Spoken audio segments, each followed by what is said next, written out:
Pelayaran di Selat Bali akan ditutup selama 24 jam saat Hari Raya Nyepi.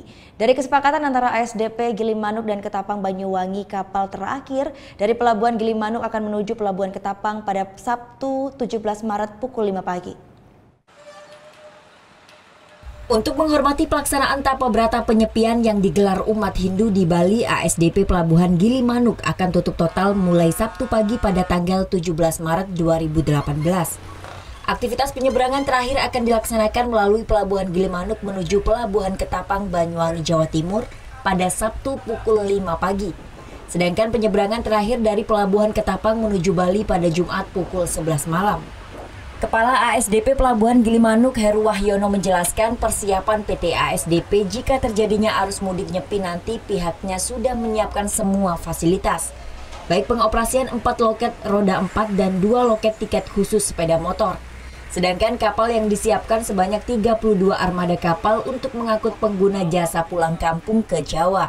Kami menyiapkan semua fasilitas, loket kita operasikan 4 loket kendaraan roda 4, 3 loket untuk kendaraan roda 2. Kami prediksi untuk terjadinya lonjakan pada saat H-2 sama H-1.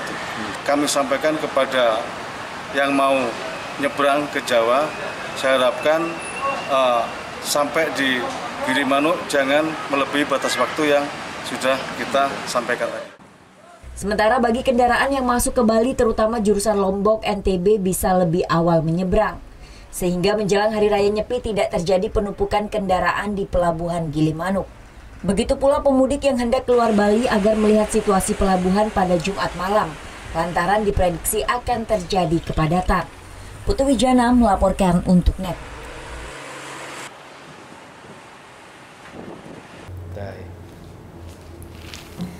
Udah selesai kan nontonnya? Nah, jadi jangan lupa buat like, komen, dan subscribe ya.